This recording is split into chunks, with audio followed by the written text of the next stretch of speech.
Good evening, everybody, and welcome to Off the Bench podcast for round number 9. What a crazy week that was. We had huge scores to open up the first two games. I think the Parramatta game had 300s just for Parramatta alone.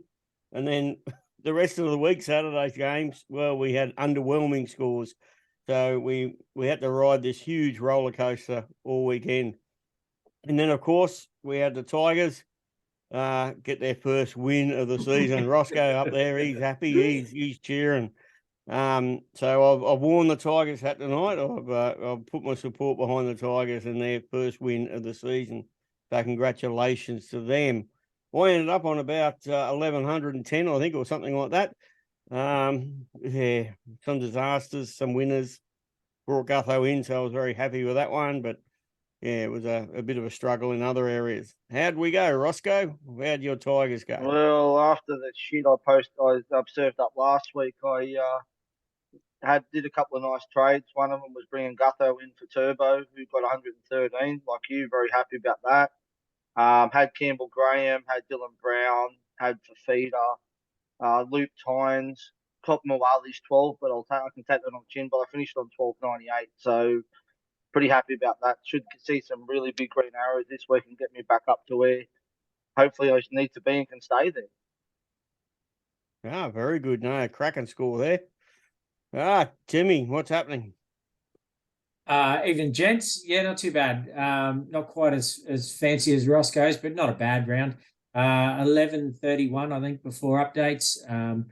Had some decent scores. I had some pretty average ones in there as well. I looped Nico, took Sonny Luke's 21 points or 20 points or whatever it was that he got after he got his sin bin, unfortunately. But yeah, that's the way that it goes. So yeah, not too bad. Everything else sort of went okay. I think I'll be above par, but unfortunately, it looks like most of you boys, except for Brad, are going to pass me this week. So it's taken 9 weeks for you boys to catch me, and now I've dropped down the second bottom of the list.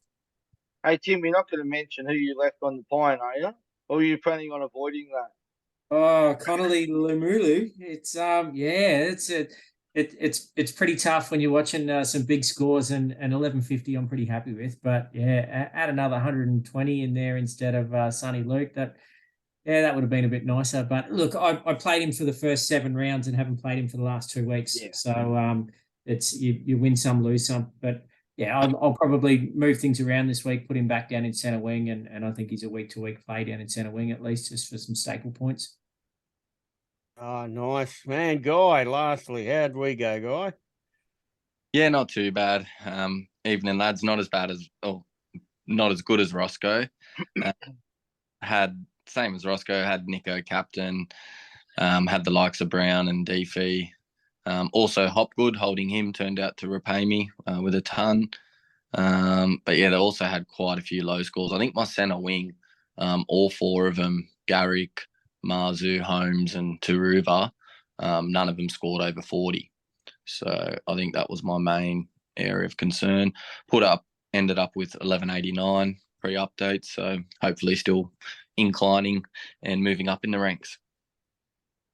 Very, very nice indeed.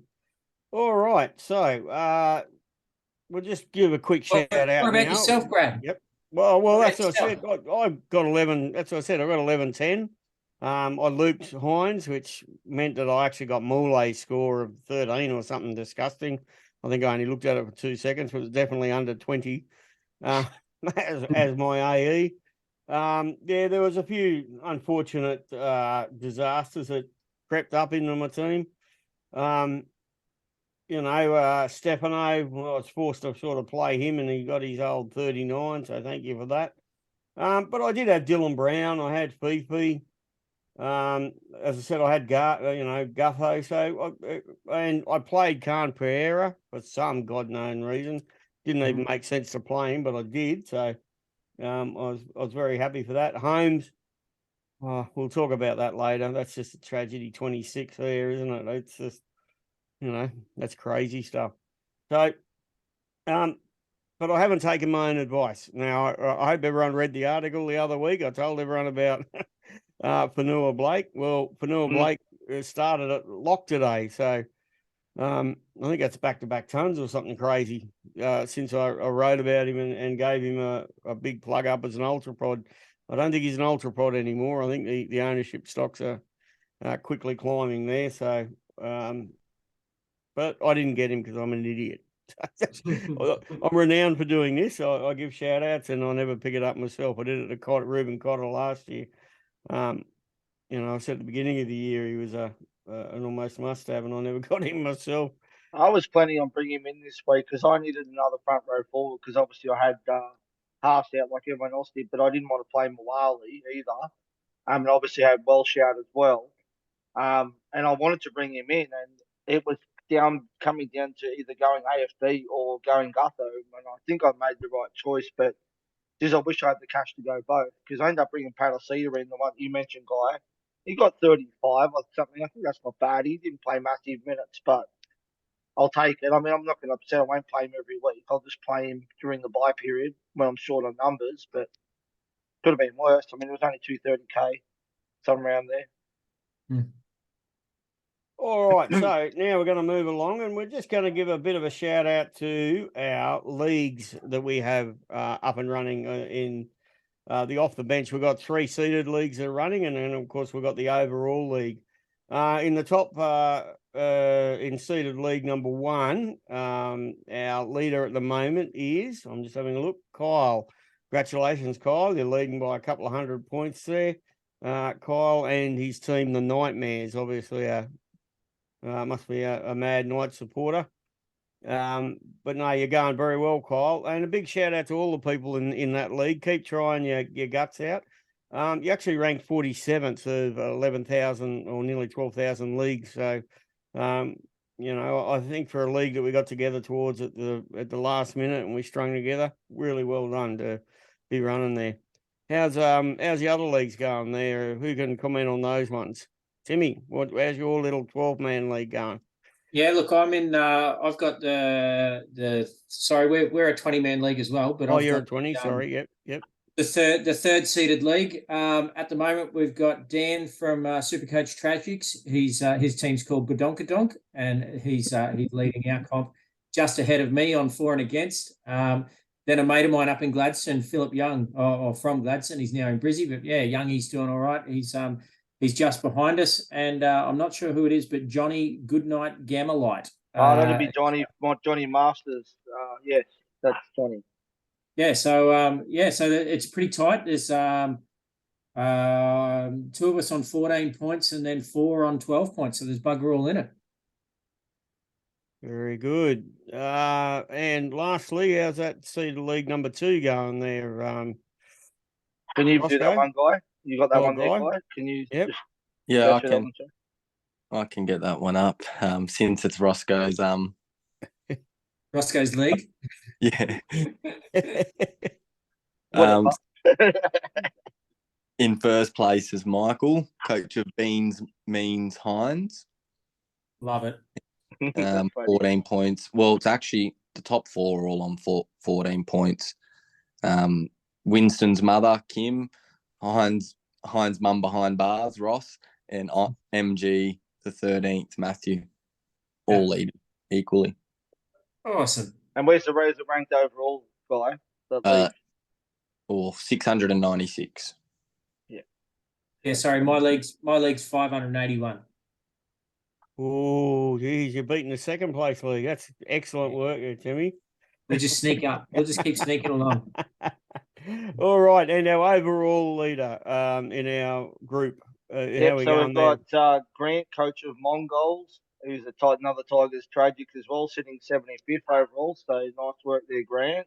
Good job. We've got Michael from Beans Mean Times, sitting at 183rd.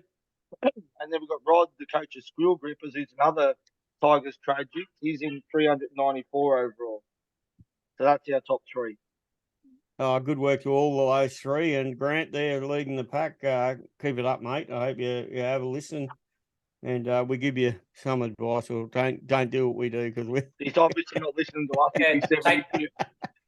Take our advice, because none of us do. Just do opposite whatever we say. That's it. Timmy's got that right. Take our advice because we obviously don't listen to it. And we don't listen to each other, and that's where we go wrong. All right. So in this week coming up, we do have Magic Round. Now myself and Roscoe, we're going to be there at Magic Round. We'll probably give a shout out on our socials. So if anybody wants to come and have a beer and throw a beer at me or shout a beer at me, and we'll tell you maybe which bar we're going to be frequenting or something like that at one stage of the if we make it to the bar.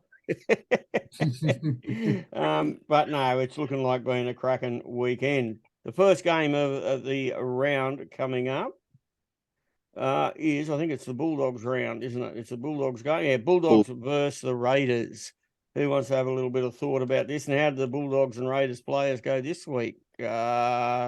You ready to go, Roscoe? Yeah. So we had Avarillo pump out a 91. For those who didn't see the game, he burnt Sloan twice. Dead set burn him. He ran to him at fullback and just showed some serious pace, a couple of nice steps, and see you later under the post for 2 tries. And not really anyone super coach relevant. There was a couple of pretty disappointing scores. I think TPJ, I know a few people have been looking at him. Obviously doesn't cover 13. He only put out a 28. He got hooked after about 5 minutes or something into the game as well. So I'm not sort of sure what minutes he played. Other than that, there's not really one else. Marnie pulled out a 67. But I'll throw one there. Yep.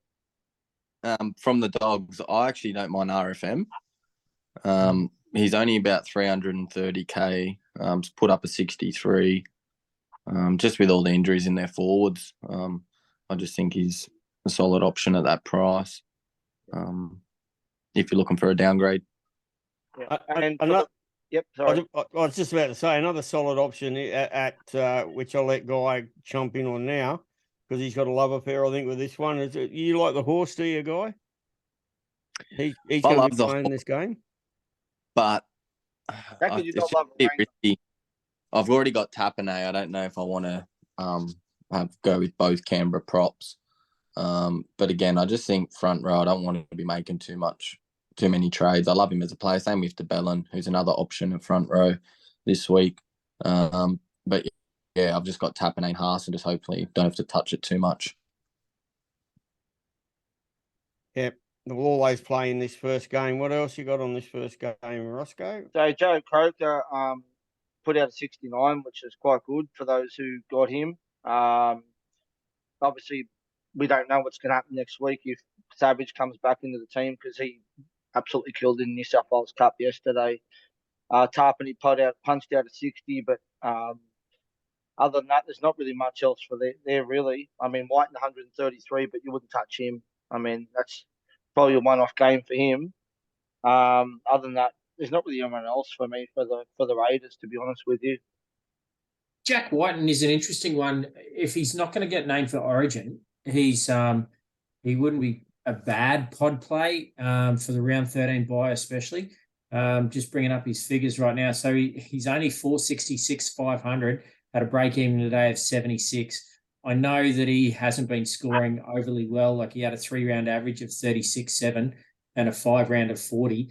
But look, the numbers that Whiten pumped out this week show exactly why he is a super coach relevant player when he goes on a run. And that's the hard part. You got to pick him when he goes on a run. But certainly for somebody, well, he's sub 500. So you can nearly go an even swap or swap and an upgrade from like Katoa from the Dolphins up to Jack Whiten. So look, it's not a bad one, but I don't think he's going to get named in Origin. It sounds like he's not. He retired from Origin. That's exactly right. He's pulled the pin now, hasn't he? Yeah. Officially. So, regardless, I don't think he would have got there because I think New South Wales is naming about 200 centres at the moment who reckon that they're going to play Origin this season. So, but I can't see Jack Whiten. Well, Jack Whiten's already said he's not going to play. But look, at 466, 500, it's not a bad shout. Hey, Timmy, I'll have a schooner bet with you. Mm-hmm. That Katoa will out-average Whiten by the end of the year. Oh, that wouldn't surprise me anyway. I'm still interested to see if Jack Whiten actually finishes the season at the Raiders. But all I was talking about was for a round 13, round 13 pod. I wouldn't be trading him in if you had because I've got Brown and Katoa, like a lot of other people have got, both going to play 13. So you wouldn't be trading out either of them if you've got those two players. But if you wanted something outside the square, if you got like a Munster or something like that, I don't hate it. But there's not really many decent 5/8 options for that round 13 buy, to be honest with you either. So no, you could do a lot worse. You could do a lot worse. Yeah, that's exactly right. All right, our second game of Magic Round, one for me and Timmy. I'll let Timmy give us a bit of a rundown on some of the relevant players here, but it's Manly versus the Broncos.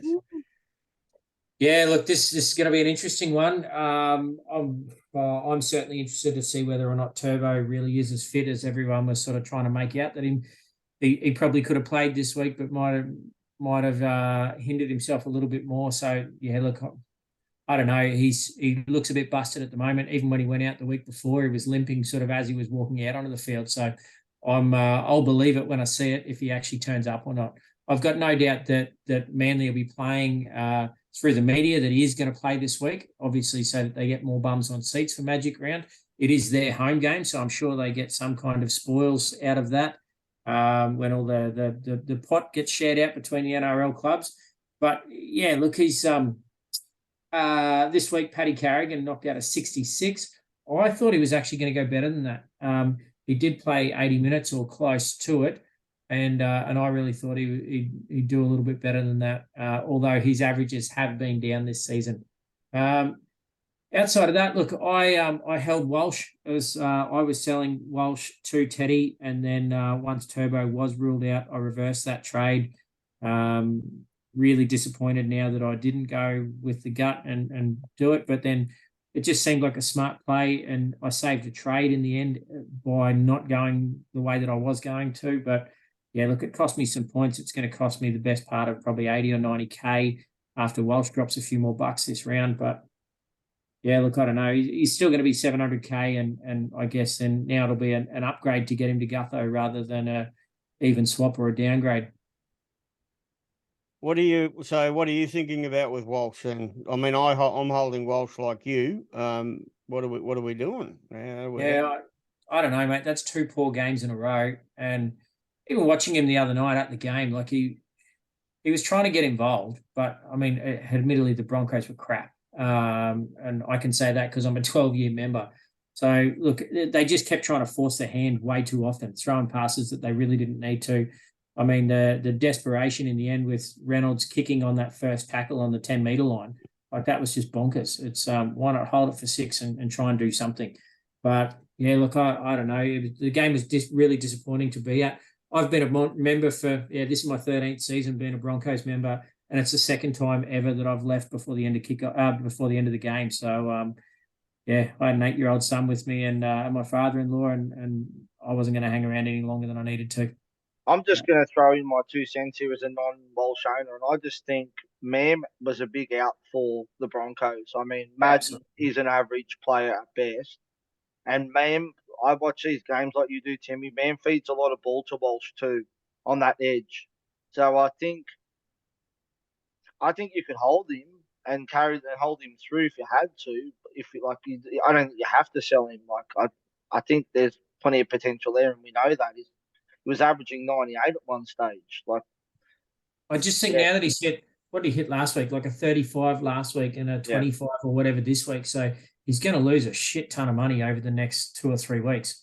So, I mean, if he pumps out another average score, like something under 50, like he's, from when he was at his peak, the guy could lose 300K. Like, I guess it doesn't. If you're going to hold him till the end, then I guess it doesn't matter about the cash drop. But you've got to make a decision on you guys on what you're going to do with him. I think the second half of the season for the Broncos to draw is much harder than what it has been that they started with.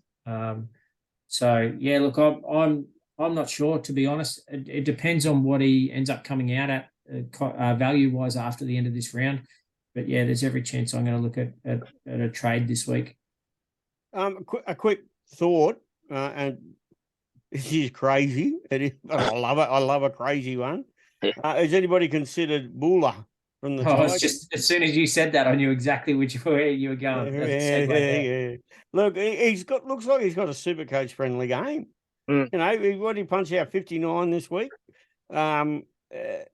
He's going to get some very nice price rises in the next few weeks and plays 13. He ain't going to lose that fullback spot. Well, when you're talking 500k downgrade from Walsh down to this bloke after the end of this round, and then think of what you can do with 500k elsewhere. I mean, you can turn Sonny Luke into a decent hooker, which is certainly an option for me, or get rid of some of your shitty centre wing scores and bring in someone like, I mean, Maddo or AFB. Like you could bring in, even if you've got a boost, that 500k can bring you in 2 keepers by selling Walsh and bringing Buller in. I don't want to be the bearer of bad news, but Tigers don't play 13. I don't know. I thought they were playing. I'm sorry. Negative. I thought they were 13. No, well, bugger Negative, unfortunately.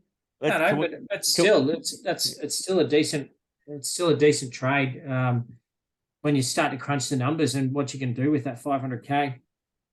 Yeah. Yep. All right, so let's go to anything to add about Manly. Yeah, we've really spoken there. Just disappointed with Garrick. I just thought that after, because I caught that game. I didn't see any of the last game. But I thought Garrick was disappointing. I mean, he didn't get much ball, and I really thought the way that Manly played that first half that they would have gone and moved him to fullback for that second half, and put Weeks into the centres. But I'm not sure what Seabold was doing there. To be honest with you, I don't get it. I can't believe he's not playing fullback. Like They obviously think Weeks is a better player. Like Gary could be a walk-up start as a fullback in bloody half the teams in the top. I think, Timmy, the biggest problem is if they had to put Weeks into the centres because they really didn't have anyone else, he would have got torn apart because he would have been on AKP and Fafita's side. We know what would have happened there. I mean, it would have been good for our super coaches at home for Fafita, and would have been better for Garrett because he probably would have scored better at fullback. But that didn't make any sense to me. I've got 2 questions. You're right, Bob. I've got 2 questions on this game. First one's for Brad. What's your thoughts on Ola Kawatu? Because I noticed you brought him in this week. Do you think he'll play Origin? I brought him in a few weeks ago. And I actually thought at the time he was scoring well enough that if he did play Origin, I'd just go, oh, well, you know, I wanted some stiffening up in my second row. There was going to be high scoring, consistent scores to partner for feeder because I got a bunch of like Jackson and Ford. You know, so which they're going well. So that was the thought process with bringing in Okalatu. Yeah, not a good game. Yeah. Well, he scored a try, but at least which saved him. He put up a 60 odd. But yeah, I've been looking at to bring him in, but now I'm just worried once Koala went down with Origin. But the other question was Katoni Staggs. Now he's going to drop to about 460 this week with a low BE. You know, he's almost going to be a straight swap from Taruva or Warbrick. Is there any appeal for Katoni? Maybe close. Not for me. He's certainly got the upside, but it's yeah, I don't know. Like he'll probably go all right in round 13, and he's certainly got the upside. But strangely enough, the Broncos' outside backs are just not scoring the points. Herbie Farnworth has been really consistent for us this season. And obviously Walsh has got a high ceiling. But, I mean, even there's games where you, like Cobbo scores, basically everyone in the back line scores a try and they're still only hitting 45s and 50s. Whereas 12, 18 months ago, when they were playing shit and scoring a try, they'd finish on like 70-odd points. So I don't know what's changed there, but the points seem to be shared evenly across the whole back line rather than 1 or 2 guys turning up every week. Yeah, I don't hate the trade. I think there is definitely upside there, but again, I think you've just got to look at the draw and try and get the timing right. I personally still have scars all over my body from last year and Stag, so I'm with you, Brad, on that one. I can't do it again. Yeah, no, I can't go back again. There's a couple of players that I'll never touch again, and he's one of them. Tell you right now. All right, so we'll throw the guy on the next game in a sec, guys. So get yourself ready. It's the Panthers versus the Warriors. A guy knows a bit about the Panthers. Yeah, it was an interesting run from the Panthers. I mean, what does Tuava got to do to get a try, for Christ's sake? Like, we've held him. We're praying that he gets a good score. He looks likely. He just can't get a try. Yeah, it was quite a tough game. I mean, pouring conditions, especially being out on the wing. You really had to go in looking for it a lot more than the ball finding him. Look, they don't play 13 Penrith, so most of them are probably sells, bar Cleary. I've got Hosking, Taruva, and a few of them who I'll be selling before them. They play the Titans this week at Magic Round, so you could potentially hold for another week. Tyrone Peachy, I know, has had a lot of interest at 289k as a cheaper option. Put up 54 with a try. But yeah, they just don't play that buy. Same as Buller, which we just mentioned, who I love as well. But if you're looking at buy numbers now, I don't think they'll make enough cash to get rid of before then. So yeah, it's just a bit tough. They play the Warriors. Sorry, who did they play? Warriors. Yeah, Warriors. That was right. They do play the buy. You've already mentioned AFB, who's you've talked up quite a few times. Wade Egan's just been chugging along nicely as well for the Warriors. I'm holding Jackson Ford. In terms of bringing in, there's not too many appealing options. I was looking at Tohu until he got injured. Josh Curran? Yeah, Josh Curran, but I mean, they like to just throw him around on the bench, and it's just, it's a bit unreliable. You've got Montoya, he's hot and cold as well. Could be a pot option, but yeah, they have the buy coming up, and then again. So yeah, it's quite a tough draw period to have too many Warriors. I want to hear your guys' thoughts on potentially selling Cleary now. You might think this is stupid, maybe, but I just think he's going to miss 3 games through Origin. He hasn't got the easiest of runs up till round 13 either. He's got the Roosters, the Broncos. But then he's got the Warriors and the Warriors next week. But then he goes Roosters, Broncos. What's your guys' thoughts on potentially selling him to a Moses or something like that? I think Moses is the only one you could sell him to. I mean, obviously, unless you've got Nico.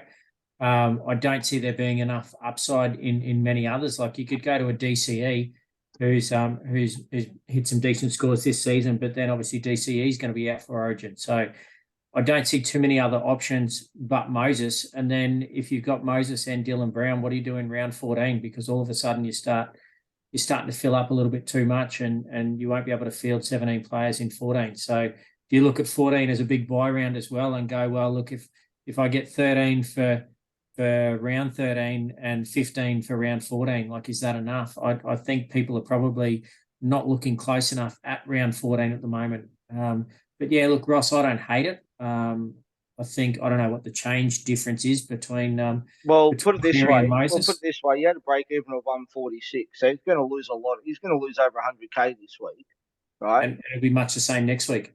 And then he's going to have an even higher break even next week as well. I just think you could do worse than selling him and getting him back after Origin.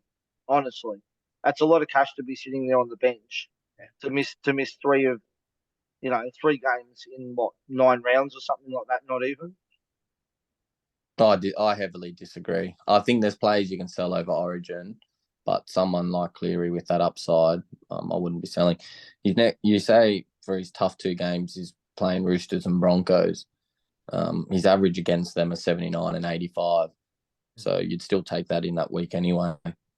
I just think maybe the likes of Payne Haas or,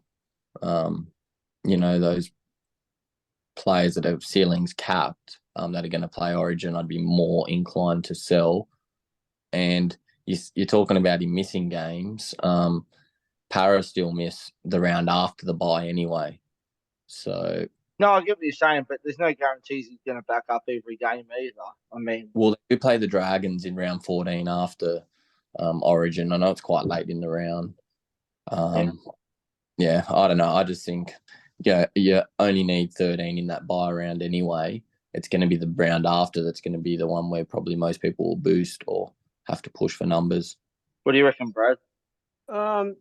Yeah, look, I personally no for me. And I just know that his price is going to go up and down. So I'm not even looking at his price because he's just going to sit there all year, barring a major injury or a 4-week suspension, which is when, we'll have to consider something. Any love for A-Ray, Timmy? Yeah, look, I do like him, mate. He's been fit. He's been playing really well. He just doesn't quite have the same ceiling that obviously Nico and Cleary do. But if you're looking for someone who's going to pump out a sort of safe 65 to 85 week in, week out, then I don't hate the trade. He's obviously not going to play Origin. So he will be there in round 13. So, yeah, a bit of a pod play if you're looking for a safer one. Very good. All right. Just having a quick look at Cleary. So he's got a 3-round and 5-round average of 101. Obviously, the big sealer for him there is his game where he got 150 something, 158. So but apart from that, he's only had one other score over 100 this season, and that was, if the app would let me work, 124. Outside of that, every other score has been under 75 bar one, I think. He's at an 86. And so, yeah, look, I don't know. When you sort of look at it a little bit closer, take the 150 out and give him another 75 or something like that, and all of a sudden his average drops really quickly. So he's certainly not hitting the hundreds every second week. I'm not saying I would do it, but I could certainly see the merit behind it when you're looking at a player at a price tag that's $1 million. Well, also too, it'd be good to know when he's going to take the goal kicking back if he is too. I mean, obviously that injury's still there, it's stopping him from kicking, and I'm sure he will, but I just don't know when he will. That's the thing. Apparently yesterday at the game at Bathurst, he was practicing his goal kicking before the game. So, and there's a solid 20, 25 points week in, week out that he's not getting as well. Yeah. Okay, Sharks Dolphins is our next one up. Now I guess I'll quickly run through it. Obviously Nico is we'll talk about captains, vice captains later on, but he's going to have to figure somewhere in the mix there. That back line, look at the back line from last week. They did it again, Mulatalo 97, Talakai 92. Talakai looks like he's starting to, get some good worth into him. 74 to Kennedy. Probably the one that keeps surprising me is Katoa. I don't know. He just disappointing, has he got a hog inside him or what? Is that who's inside him in the centres? Is that Ramian? Yeah, it's Ramian, isn't it? Ramian doesn't like to pass really either. No, Ramian doesn't pass at all. So, but they don't play round 13. But I guess the one that I wish I had have got earlier in the season and didn't was Teague Wilton. Same. But, he just keeps motoring along, really consistent, nice scores. And they are playing on that though, Brad, sorry, just really quickly, mate. I've been thinking the same thing about Teague and just kind of went then, oh shit, he must be at least 650 or something like that now. He's actually only gone up 78K from his starting price. So what do you have, an 85 or something, I think it was, before I've just gone to this screen, but he had a break even this week of a 62. So he's only going to go up 15K or something like that. So he's still only going to be about 585, 590K or something. So I've been thinking the same thing each week. Geez, I wish I got on Teague Wilton, but his price hasn't really fluctuated. So he's pretty much priced at what he's been pumping out.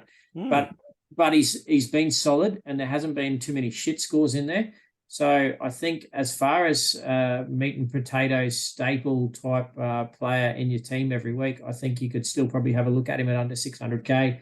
3-round average of 56.7 and 5-round average of 60. The funny thing is, though, is that we spoke about this. We always speak about Wilson and how we should have started him.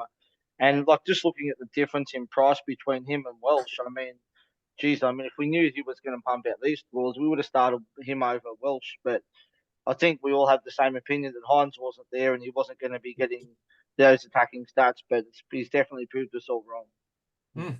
I just want to touch on the Sharks. They don't play 13, but they're going to be quite heavily or quite popular in the round after in 14 because they do play 16 and 19, the two big bye rounds after the first.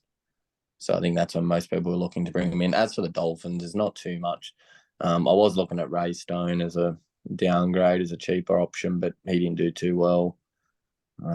Yeah, not too much I like there. What's your guys' thoughts on Kennedy maybe for that run after 14, after round 13 then? He's just plotting along nicely as usual. Yeah, solid. He's been really good, mate. I think I don't know what his average is, but it must be 75 or something similar because he seems to be pumping out big scores every week or close enough to it. I do like it as a bit of a pod move. You just got to work out who you're going to put as your other fullback because, I mean, Teddy and Turbo have been pretty underwhelming this season. You can't. I'll be holding the trail all the way through. So, yeah. One thing is the Nico debate. You talk about Cleary missing games. Nico, if he plays Origin, will miss the round after Origin as well in 17. So he'll miss 16, 17, 19. So he'll miss 3 games in the 4 rounds. But Sharks do play during that time. Bulldogs, Dragons, Tigers. Oh, I'm holding. Yeah, no. Yeah. Can you imagine selling him and then trying to find the money to get him back in? I mean, I guess we didn't have that argument with Cleary before. But, I mean, if you do sell him now, you've got to try and find the money to get back in and hope that Moses or someone similar gets pretty close to it.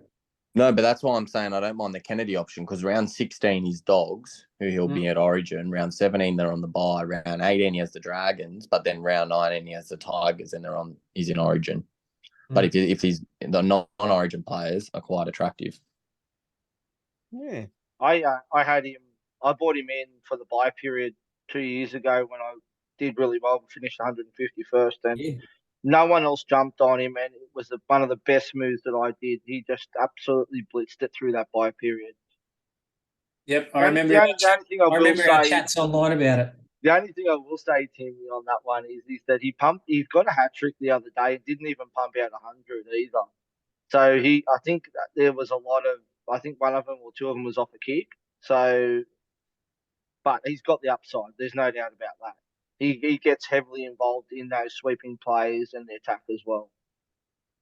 He must be averaging 2 to 3 tries a game, I'd imagine. He's just consistently 3-round average of 80, 5-round average of 69 too. So he's basically pumping out 70. Well, his average score for the season 74.6. So like I said, I thought he was about 75, and that's basically it.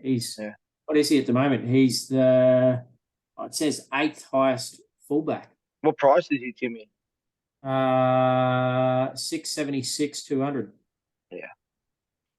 I think that was the same year that Tim Moody actually he rode on the Will Kennedy coattails all the way to get the win. Tim Moody, Supercoach Lurker. I think he did too, yeah. A big shout out to the Lurker. If you haven't seen any of his stuff, people, do go have a look. He puts out some good stuff. The old Lurker. But yeah, he basically won Supercoach on the back of being the only person in the top 100 who had Kennedy. It was quite extraordinary. The only other thing in this game, very quickly, Tavia Waipado. Anybody still own him? No, but wish I did. Yeah, I do. Why would you wish you do? It's got to be a sell, gosh. I sold him after about round 3 or 4, and just sort of said, "Oh, he can't keep it up. He's not that kind of player," and he just has. He's when you're playing shit scores from AKP and Warbrick and Taruva once a week. Well, he's been pumping away, hitting out 50s for fun. I wish I'd kept him for longer. Can't keep it up. What's your nickname for him, Viagra?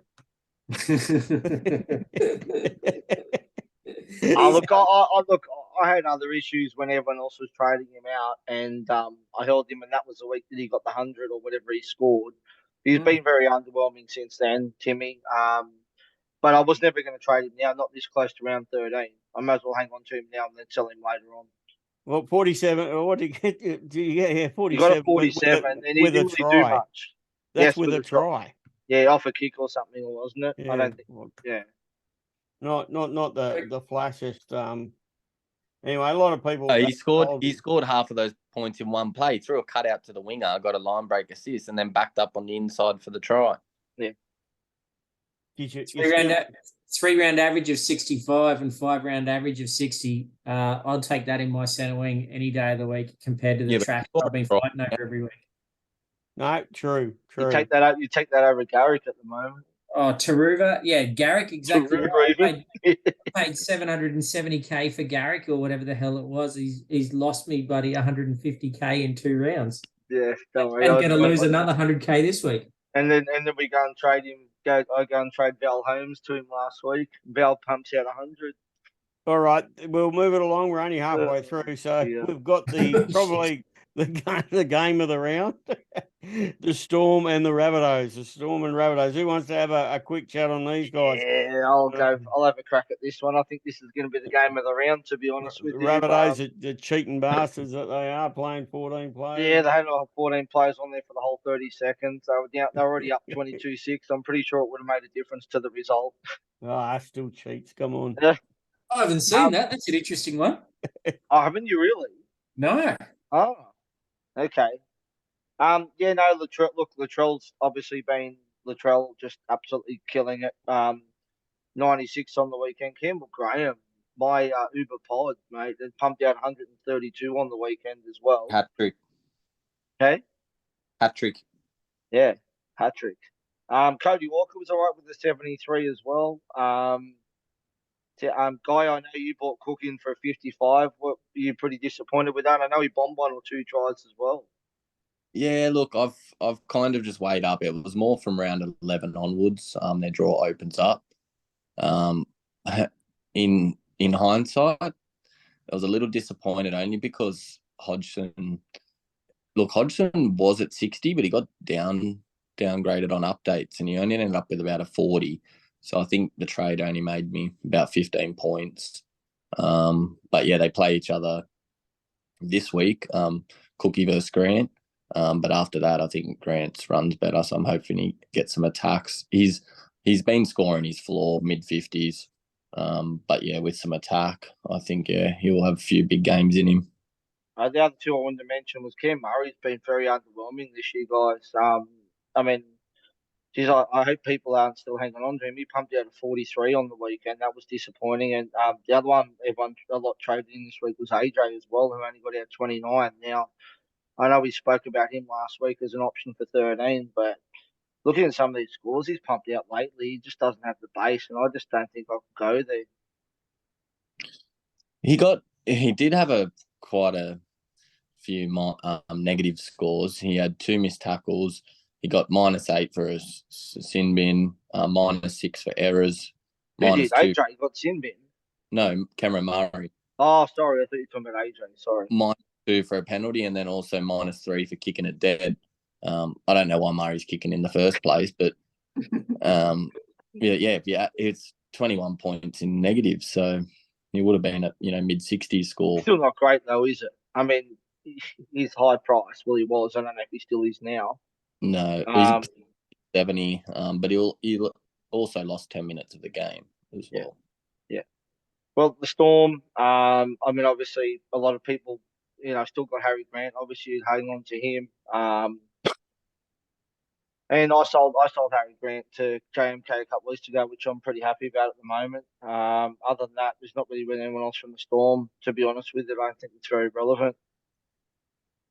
I held Christian Welsh. This week. Yeah. And that was only after the Turbo news. I was trading him out to AFB, and anyway, a bit of a kick in the balls, but it's it just seemed like the smarter play. If I could save a trade this week, and while everybody else was struggling to field 17 players, and I had, I think, 18 or 19 that was starting, so it was just a smarter move for me to hold it out. So hopefully that trade comes in handy at some stage at the end of the season. The only crazy thing I'll add to this whole this game here, the Rabbitohs versus Storm, it's just the Storm playing up there at Suncorp. It's almost like their second home ground. Plus coming off the bye, I think the crazy statistic is I think it's 7 of the teams coming off the bye so far have actually managed to back up and win following the bye. So I think the Tigers are the only team who lost during the bye and lost after it. Yeah. But then we come out and beat Penrith, so go figure. Go figure. All right, talking about the Tigers, we're up to well, this is an exciting match. What's this? Let's go. 2 in a row coming. Here we go. 1:50 on Sunday morning. I think we'll have a few bleary-eyed people at Suncorp Stadium for this one. 1:50 in the Arvo, sorry. Tigers versus the Dragons. Give us a go, Roscoe. What's happening? Jeez, this is going to be the game of the round for sure, isn't it? There's going to be some really good defense in this game, I think. So Supercoach points. Let's talk Supercoach. I think we talked about Buller earlier, but obviously the Tigers don't play round 13. I don't think anyone other than him is maybe a cheapy option as a downgrade. I don't think there's anyone else for the Tigers that's an option for Supercoach.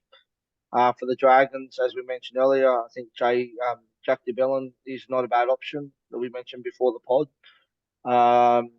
Obviously, Sloan was disappointing with an 18. Obviously, he's going to make plenty of cash, but that was just a pretty average game. He just didn't get involved in that game at all compared to what he did in the second half against the Roosters. Didn't see anything there from him. Lomax, I know Guy jumped on a few weeks ago. Got a 70. He's plodding along okay, but other than that, I don't think there's anyone else from the Dragons that really options, even though they do cover. Or maybe Jack Bird. I know Timmy's on him, but other than that, there's not really anyone else, I don't think. Guy, your Dragons, what do you reckon, Guy, with your Dragons? Is there anyone else other than Jack DeBellin or Lomax that you want to think about? No, we'll just probably one just Guy. Just don't not get confused with the brothers on either wing. Because Max put up a 72 at 230k, but he's the brother that's only holding Rabba's spot. And the other brother, I mean, he's cheap. He's 350k for a round 13 player with good job security, but he only scored a 40 with a try. Moses Sully, I know, was popular as well. He only put up a 30, wasn't too good either. It was just a disappointing game. And just to add on top with Lomax, his goal kicking just gets worse and worse by the week, which is disappointing. But we'll move on to Magic Round. Hey, Guy, surely Taito Moga comes back into that team when he's ready to go. Do you know how long he's out for? Because he's been killing it. Yeah, I don't know. I think they've stuck with Fagar. I mean, Rabba definitely has one wing spot wrapped up. I think since they've brought Fagar in, he's just had a solid run. It's hard because you've got Lomax on that side, and he's quite a dominant player and will hog the ball anyway. Same with Sully. I mean, both our centers like to hog the ball. But I don't know. I wouldn't be. Neither of their job security are locked in, so I wouldn't be keen on either of them. Yeah, poor old Moga. His face looked like he'd been in a car wreck, and I think they're still looking for pieces of it at the ground. So I don't think he's going to be making an appearance next week. With Tyrell Sloan, I know he didn't have a real good game today, and he got absolutely burnt twice. It was quite pretty to watch, but a lot of people got on him this week with his negative 36 BE. He obviously only hit an 18, so he's only going up 50k, which still puts him in and around 500, 515, 520, something like that. So it's I still don't mind him. It's the first shit score he's put up in about a month. Outside of that, he was pumping along really well. So he had a 3-round average of 63.3 and a 5-round average of 55. So look, it's if you're looking for a centre wing that's, still cheap enough and a fairly safe say that today. Fairly safe, 50 to 60. I think you could go worse than Tyrell Sloan for round 13 cover. Plus, he's got the duel, which is helpful. I was nearly going to bring him in this week. I was talking to Dave I about thought it. about it. It was down to Sloan or Gutho when I just decided to go Gutho because I'm like, I could bring in Sloan and go Gutho, round 13 and, take a quick cash grab from Sloan. But I'm actually glad I didn't do it. So I can imagine a 100-point turnaround and you only make just a casual 100 points difference.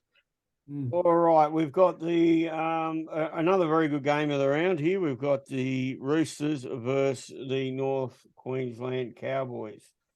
Who wants being our Queensland representative? What do you reckon, Timmy? What's happening there? Oh, mate, I can't tell you what's happening with the Cowboys. Geez, they've been average. They're turned into the team that we all thought they were going to be at the start of last season. Wait till I can scroll on to the Cowboys. Yeah, look, the top scorer this week was Tommy Dearden, of all people, with a 76. Reece Robson, a 56. So he's a possible option there if you are looking for a backup hooker to go with Harry Grant or JMK, whoever you're running for, or Cookie, for whoever you're planning on running right through to the buys. So Robson is 585K out of 68 break even this week. So he will drop a little bit of cash, but it's only be 5 or 10K. So yeah, 585 and a 3-round average of 54, 5-round average of 55. So he is currently the third best hooker. So there's probably worse blokes you could have there. How is he the third best hooker? He's not even scoring that well this year. That just proves how bad hookering is this year. Yeah, that's right. So I'd imagine the other two are going to be Grant and JMK. Yeah. No, that's total points, not average, because they haven't had a bye. Oh, well, there you go. That probably helps as well. Yeah, obviously not on averages. So, but yeah, look, Guy, you'd be pretty happy with him pumping out a 51 this week. It was nothing special, but just a safe number there, especially when you bought him at 280K or whatever it was, mate. Well played. I bought him at 350, so it's only been about 100K rise. But the annoying thing is I haven't played him ever since, so I haven't actually got his point. Yeah, that's all right, though. He's going to be safe for you in 13, and as long as he gets a try, then you should be pretty safe. Drinky, a bit underwhelming this round with a 44, but that's what happens when you only score 6 points for your team. So, Jermaine Tanua-Brown has actually been pumping along all right. Nothing breaking the house down, but he's 285K. We were talking about the jet ski last week, and I think he's put out, is it back-to-back 40s or something? No, that's not right, because I might have got a downgrade last week, because I had a look at him last week and he was somewhere around about 40, but it's got here he was down to 34. So it's just a cheap alternative to the jet ski or some other shit dual front row if you're looking for one. Let's not talk about Val Holmes 26, shall we? I'm glad I sold him. I'm disappointed I sold him to Manu or Garrick. But yeah, look, I did sell him when I did. And obviously they're playing the Roosters. A lot of Teddy lovers out there, and geez, they're hard go at the moment. The Roosters, it's just so. They're like the Panthers. They're like the Panthers.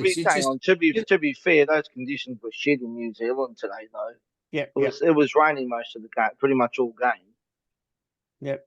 Yeah, but both teams are throwing balls that they normally wouldn't throw, and there's just a lot of things between the Panthers and the Roosters at the moment that you just look and go, like they're so much. You look at it on a piece of paper, they are so much better than the scores and the games that, I mean, they've been winning games, but they haven't been winning well like they were 12 months ago. They're just ticking away. I've got a couple from the Chooks that I'm interested in, even though they don't play the bye. Angus, obviously had a low score, so keep an eye on his price to drop. Yeah, he's coming off the bench though. Yeah. So it wouldn't be an option unless he's playing 80. There's no way. Yeah, I think he'll eventually work his way back to the starting spot, and it would be not until then that you'd pull the trigger. But the one that's been dropping that I think might come down and be worthwhile is Matt Lodge. But in that front row, I think after this week with a 45, he'll drop down to, maybe about 420, 430K. Obviously, they'll miss Lindsay Collins through Origin. I don't know. He's had in the past. His PPM's not too bad if he gets the minutes. I think he could be not a bad option at that price for that mid-range front row that people love. His biggest issue has always been how many consecutive games can he play if he's not injured. Not that he gets too many injuries, but it's more a suspension issue between him and Jared Weir-Hargraves. They, I don't know. I don't know how they let all their forwards go that they did at the end of last season with But it's games that he's played. I mean, he's scored 36 in 35 minutes, 22 in 22 minutes, and 36 in 38 minutes. So he's always around 1 ppm. It's just if he gets more minutes. You'd have to think with Collins out for Origin, you'd have to think Lodge is going to get more minutes, wouldn't you? Absolutely. I would think so. Today, I'm pretty sure, did they have Tupanua and someone on the bench? They played in the middle when they normally play. Tupanua and Angus. Tupanua and Angus were on the bench, and then they had, who else was on there? Was it Drew Hutchinson on the bench? Maybe two. I can't remember who the other one was. Yeah. I can't remember. I just thought it was an odd Fletcher Baker. They had Fletcher and Baker. Yeah. Yeah. Hutchinson, Angus, Stilly Tupanua and Fletcher Baker on the bench. Yeah, so two. Well, that's what I mean. Two kind of edge back rowers there. So yeah. How good was it to see Victor Radley not get sent off for a round? And Lindsay Collins actually played 50s. Oh, sorry, not Collins. We're talking about Lodge. That's all right. Don't worry about that. Keep going. Roscoe's still hungover from yesterday, I think. Yeah, maybe I am. It was nice to see. That Teddy actually did make 50 this week. So yeah. He tried his guts out to get involved in the game, but just those conditions were just terrible though for a fullback. I mean, Manu struggled in it too. He didn't do much either. What did you get, about 40? Manu? 52, I think. 52. He got 58 in the end, yeah. 58. There you go. Okay. Similar. The last game we've got just about, I reckon, could be the game of the round. It's pity it's on so late. The Eels versus the Titans, I reckon, could be a cracking match. Titans coming off the back of a win. For Peter, obviously got over 100. Sammy got close to 100. Oh, no, he didn't. He got 70. Khan Pereira, for those that had him, also got 68. Potawaker, 40. He's chugging along. Actually, he's really picked up his minutes and his scores have been quite well of late. For the Eels, well, just throw a blanket over them as to which one which superstar you want to be playing in your team. Just be wary, folks. Anybody looking at all those Eels thinking they're going to play every single major bye round. They do have buys with inside them there. So, if you get caught with too many Eels, you're going to be pretty stuffed. They have a bye 14, don't they, Guy? Yep. Yeah. 14 and 18. Yeah. So, the game straight after 13, if you've loaded up with too many Eels, you're absolutely going to be buggered. So, just be careful if you're going to get Sivo and Brown and Moses, and you could be really stretching yourself. We got one of them in one of our leagues that we're in. Brady's a para supporter, and he's loaded up with them, and he actually killed it this round. He nearly got 1,400 because he had the Sion Moses, he had Gutho, he had Dylan Brown, he had Hopgood. I can't remember. He had another one as well, and just absolutely killed it. But it's not just the Eels. So a lot of it will be team dependent. Because it's the Knights and Manly as well. So with a squad of 25 max, you need to have, you don't want to have any more than 8 from those 3 teams plus nuffs as well. I think 8. I think even 8's too many. Yeah, 8's too many. I think you want to be aiming for no more than 6. Honestly, I looked at mine today. Most people, I think, will boost. I think most people. Just saying, Guy, because we don't know who's going to back up from Origin either. That's the thing. Yeah, I looked at mine today when we were having a chat about this in our chat group. So I've got 5 that will miss round 14, and then I've got 7 current players that I think will probably play Origin as well. So there's 12 players that I've got that are potentially going to miss round 14. So 12 out of 25. It's pretty hard to get to your 17 players really quickly. So that's why I was saying before that people want to start to really look at the buys and start to look at 13 and 14 probably as big buy rounds just themselves. And yeah, Parramatta are critical with that, folks, because as we've just alluded, you really can't have more than 3 of them. Otherwise, you're absolutely going to be, you will. But I was especially just going to say, when you add Manly to it as well. Yeah, I was just going to say, with the round 14, so the Friday night game is Tigers Raiders, so there'll be no players really affected from either teams from that one. So that's a bit of a positive. It's not like there's any Origin players that are going to play in that game, except for maybe Parley. No, I'm talking about Tigers Raiders. What about Brooks, mate? Oh, okay. Yeah, What about Brooks is a certainty. Is he putting his hand up for ball boy? Oh, mate, he outplayed Cleary yesterday. That's it. What about Appy? He's the incumbent. He came off the bench last year, game 3. I don't know if they'll pick him.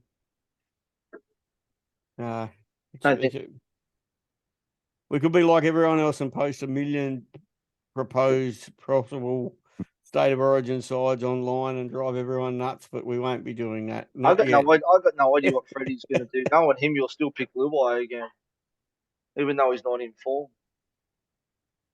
All right, so that's Magic Round all wrapped up, folks. We've got Magic Round coming up. That's all the games sort of covered. And we've been over most of what happened over the weekend. Any other major talking points, Roscoe, that you want to cover on any of the games over the weekend?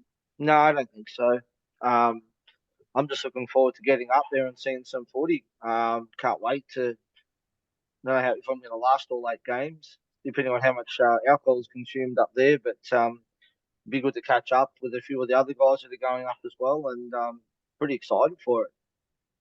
Yeah, I think we've got a beer in mind with Ado, so that should be interesting. Like I don't know whether we'll walk away from that one sober. G'day, Ado. We can't wait to have a beer with you up there. Timmy, any other things from the weekend you noticed that you think is pretty mad? Yeah, look, the only thing that I still can't get my head around is these hip drops. I think after Sonny Luke got sent for 10 for his, and you just go, the poor bloke was a ragdoll. I can't quite work out, and even the commentators were saying the same thing. They can't quite work out how his was a hip drop, and the referees, it was even facing the right way, and all other kind of sort of criteria that they've said they have to tick to make it a hip drop, and he seemed to tick all the ones to say it was just a decent tackle, but he was a small bloke who was just getting dragged behind like a rag doll. So, look, I'm none the wiser with regards to hip drops, and I wish he didn't get sent because he was my AE. And on that too, the judicial results came out today, and he only got a fine. He got fined. So it just proves that he shouldn't have even been sin bin for it. Yeah. The only thing I'm going to say is I'm going to have a little rant that I had on the page the other day. That Cohen Hess, how the hell did he not get suspended for that trip? Yes. Yeah, 100%. Yeah, absolutely. And then they want to come out and whinge because Nano got 4 to 5 weeks for his tackle. Yeah, I don't know how Cohen has escaped that. He threw that leg out. It looked deliberate. It say as much as what you want. He was a trip. Guy? Weak gutted dog, I think Ricky would say. We're waking up, Guy. No, I've got nothing else to add. No other points from the weekend you can think of that you want to cover? Well, just from a Supercoach standpoint, just the inconsistent scores. I mean, don't always panic. Like, as we've seen, a lot of people have made trades and, being worse out in terms of points or cash. So, yeah, I just think in terms of that round 13, and in particularly 14, because 13 we've got three trades that round without making a boost. Yeah, correct. Whereas 14, you got the 2. So I definitely want to use a boost to be able to use 3 that round. Yeah, so just future planning, I think, is the key this week, and I'm probably going to save trades. And just on my article too, Robert the Trap Jennings, for those who jumped on him, I just want to add that was probably crazy considering Tessie News, I think, is due back next week as well. And the way he played, he'll be straight out of that team. All right, vice captains. Any thoughts yet, folks? Who's going to kick it off? I'll go Where's Nico first. play? Hail Mary. If Turbo takes the field, he'll be my VC. I think, just because, Nico, I think he'll have to captain. He plays the fourth game. Obviously, Cleary's before that, but you can't VC Cleary, captain Nico. It'll probably be VC on Turbo for me. I am going to go Hines VC, and I am most likely looking at possibly captaining Gutho this week against the Titans. Who have you got to loop? Heimel Hunt is an NPR as well. But look, we'll see what happens. I don't know yet. Newcastle got the bye, don't they?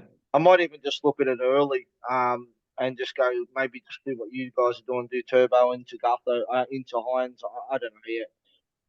See what happens. Timmy, what are your thoughts? Yeah, well, I sold Turbo this week. I hope he's too busted and needs just a little bit extra longer because he's looked shit the last 2 weeks. And you don't want to be leaving the ground early on. No. It's probably a good game that I'm not going to be there for. Sadly, no, I really did want to go to the Friday night game because the Raiders have got the game before us as well. So anyway, look, at this stage, I'll be captain of Nico. I think it's a bit of a no-brainer. VC got me buggered. I don't know. The Sharks play the Saturday night game, so I've probably got 3 games to have a crack at it before that, or 4 games beforehand. So, no idea. But Nico at this stage will be my captain for sure. I'm probably going to be going the VC on Nico with a captain either. Certainly for Feeder looks attractive. And if you really want to get a bit loose, I do like Teddy versus the Cowboys. The Cowboys have looked like crap. I think Teddy there could absolutely go sick, and I don't think. Look, he's still going to get you a 70, even with a bad game. So, either of those two as a captain. All right, folks. Can I just say sorry, Ross. Sorry, Brad. Before we go, can I just say really quickly? I watched the game really closely today with Joey Manu because I brought him in last week. I don't know. I think my opinion's changed on whether or not he's a 5'8". It's it just seems to be wasted. Like he's not. He doesn't seem to be trying to take the line on as much as what he does when he's in centre. So I don't know if he's still just trying to get used to the role or whether Robbo's given him a particular job in the middle. But it's almost like he seems to just catch and pass a lot. He doesn't seem to be trying to do the things that he does when he's playing centre or when he's playing fullback. So I don't really get it. I watched today with a fine-tooth comb, and he's still getting involved. He's still getting the touches on the ball, but it seems to be a lot of catch and pass, and he's in the middle of the field and not getting the chance to do what he needs to do. I thought he was a lot more involved last week in that game against the Dragons than what he was today, and ran a lot more with the ball last week as well compared to this week. There was always going to be a risk at the end of the day, really, wasn't it? I mean, we don't know how long he's going to be until he goes back to centres, and we know he's not averaging that well that this year there. So it's guess it was always going to be a risk. Yeah. Yeah, he certainly is a bit of a quandary. I didn't go Manu. Did you? All 3 of you all go Manu? No, I didn't. No, I went Garrick. I ended up going Garrick instead. That didn't pay off, unfortunately. Yeah, I'm with you. I went both of them, and I'm still bloody licking my wounds. Yeah, Shit, if they go off though, I'm set. Well, seriously, folks, thank you very much, everybody, for listening. We really appreciate every single one of our people that do tune in. Share it around to your mates. Have a look at it on Spotify. Put it on in the car if you want and listen to our crazy ramblings. Many thanks to Bluebet, our sponsor. Don't forget to bet responsibly if you do have a bet. Talking about bets, we did have our $10 bonus bet for charity this week, which unfortunately I let the team down. We got 4 legs up, couldn't get up the 5th leg, which was Manly 13 plus. Sorry, folks, that was my fault. Mind you, though, the bet was put on before we knew Turbo was out. Oh dear, geez, that would have been a nice one for charity, but unfortunately we didn't. But do watch our socials because we will be putting that up every single week as we do. As to what our multi will be. We'll get one up and we'll get some money for a charity coming up very soon. We'll have to get it early with you blokes going up to Magic Round. And hopefully they got good beer for you up there.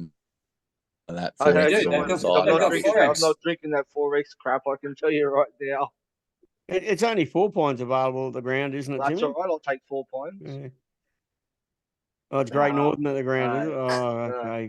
No, it's they've got 4X. They've got there's enough little bars along there that have got half a dozen different ones on tap. So good. I only drink light beer, whereas you boys are a bit bigger than me.